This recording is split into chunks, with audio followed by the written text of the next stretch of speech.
Okay, so here we are. We've launched Word, and it looks like no other version before it. We need to spend a little bit of time here getting acquainted with our newly designed UI, and I'm going to start right up at the top. While some things have remained the same, much is different. One of the things that's the same is across the top here we've got our title bar. And the title bar, just like always here, shows us the name of the document, the current document that we're working with. So we're reminded of the name up here. And just like before, documents that are new and haven't been created or named yet, they're numbered. So document 1 up here next to Microsoft Word indicates to me that this is a newly created document and it doesn't have a name yet. So it's automatically named document 1 by Microsoft Word. What's brand new is over to the left here. We've got the quick access toolbar. And right now it's kind of small. It's only got 3 buttons showing up on it. Looks like here we've got a save, an undo, and a redo button. And this access bar, this quick access toolbar, is totally customizable. And believe me, we'll be spending a lot of time on this, customizing it to show the commands that you use most often so you can have quick access to them. Right next to the quick access toolbar is the main button of them all, the Office button. And the Office button here is kind of like a fancy file menu. So I'm going to give it a click. Right away you can see that there's a number of file type commands showing up down below. We've got new, open, save, we've got print. All of these things that we might remember seeing under the file menu on the menu bar.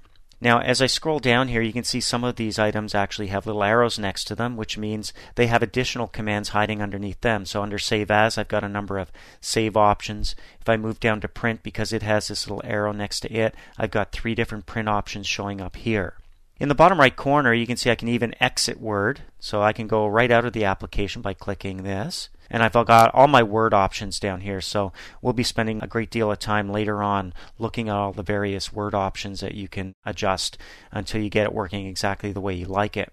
With nothing selected, you can see I'm going to be listing recent documents. So all the documents that I work on will show up here over time as my most recently used documents, and there'll be a little push pin next to it if you have any documents that you want showing up on this list all the time. In other words, you don't want certain documents to disappear from this list as you work on other documents, so clicking the little push pin here will lock it in so it's always on your recent documents list. Now, if I don't really want to select anything from this menu or any of these menu items, I just simply come over to my document and click in it here, and that closes up the Office button. We'll come back to that a little bit later.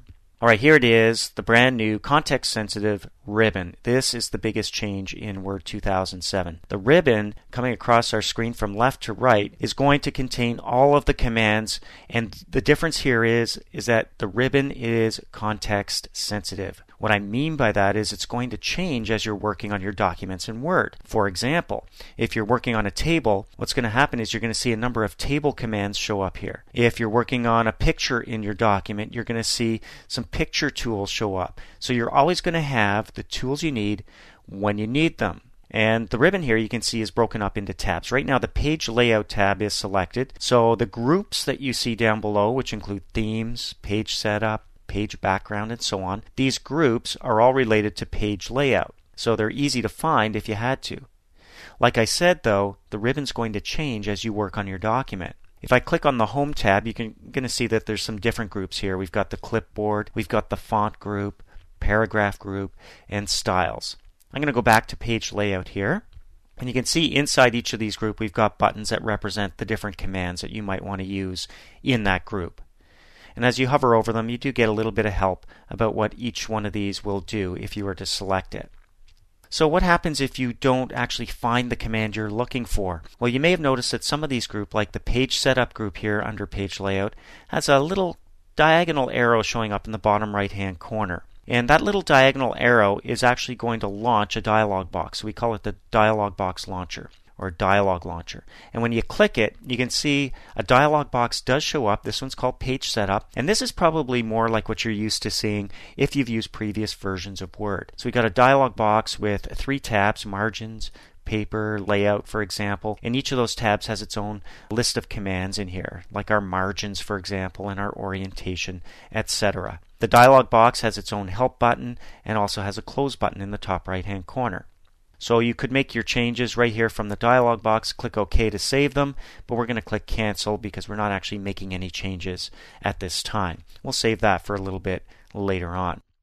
Now, if you think back to previous versions of Word, you might remember the menu bar. And the menu bar went across the top right underneath the title bar. It always started with File, no matter what application you were using, and worked its way across the right, and Help was always the last option. Right now, we don't have a menu bar, but we do have some tabs, starting with Home, Insert, Page Layout. And if we go all the way to the right, we don't have a Help tab. So where do we get help? Well, we got to go a little bit further to the right. We do have a help button. So this little button that looks like it's got a question mark on it is our help button for Microsoft Office Word. It says so right here as I hover over it. And you'll notice that F1 shows up in brackets indicating the keyboard shortcut. I can press F1 on the keyboard at any time to go into my Microsoft Office Word help. I'm just going to click on it right here. And that's going to launch the dialog. And this is the home page when you go into Word Help. And you can see it's a little bit different than what we're used to seeing. We actually have categories down here that we can browse through, like what's new. Each of these is a link. Getting help. Page numbers. If we're working on tables, we might come down here, click right on tables. Takes us to the second screen. And here are the subcategories under tables. So we can do creating tables or formatting tables. We also have topics showing up down below. There's 4 items listed here for working with tables, but I'm more interested in formatting, so I'm going to click Formatting Tables, and you can see now I've got the topics under Formatting Tables. Now, kind of like a browser, an internet browser like Internet Explorer, for example, we're set up here so we can use a back button to go back through the various screens that we came through. We have a stop button. We have a refresh button, which will refresh our screen. And we even have a home button. The home button, just like the home button in Internet Explorer, takes us right to the very first page, our first main page that we see when we launch Microsoft Word Help. Now, we do have a minimize, we have a maximize, and a close button, just like we would with any other window. And I'm going to close this up for now. We'll come back to that a little bit later on as we delve a little deeper into getting help. One thing that's kind of cool, we know that F1 will launch the help dialog box. It's our keyboard shortcut. But what you might not know is that every single item on the ribbon, every command, has its own keyboard shortcut. And if I press the Alt key on the keyboard, and you can go ahead and do that too, just pressing the Alt key brings up all these numbers and letters. And you can see the letter F up here represents our Office button. The 1 is our Save button on our Quick Access toolbar. Then you've got H for Home, N for Insert, P for Page Layout, and so on. So I could press any of these keys on the keyboard. For example, if I wanted to look at mailings, I would hit the letter M according to what I see on the screen. So I press the letter M on my keyboard, and you can see it's taken me right to the Mailings tab. And now each of the commands on the ribbon have their own letters, so I can continue using the keyboard. If I wanted to look at envelopes, I press the letter E on my keyboard, and you can see what's happening here. It's busy now bringing up the envelopes and labels dialog box. I'm going to close that up, and if you no longer want to work with the keyboard shortcuts, the way you turn it on, the Alt key, also turns it off. Pressing the Alt key takes away your keyboard shortcuts. So that's kind of neat. The last cool change is what we call the mini toolbar, and this is a toolbar that appears whenever you select text. So I'm just going to type some text.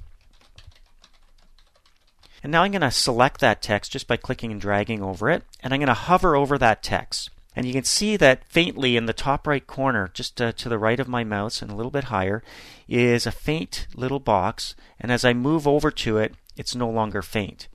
So it becomes active.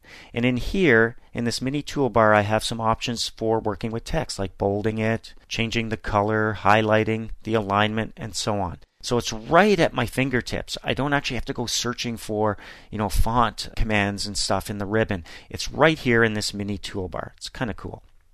I'm going to click down here to deselect that text. Just to show you a couple other things, we've got on the right hand side scroll bars, so you're used to using the scroll bar to scroll up and down. If your document's too wide, you'll get a scroll bar across the bottom. So we still have that, and a status bar across the bottom with some buttons on it and so on, some viewing options, and we're going to explore all of these next when we do a little navigating in the interface.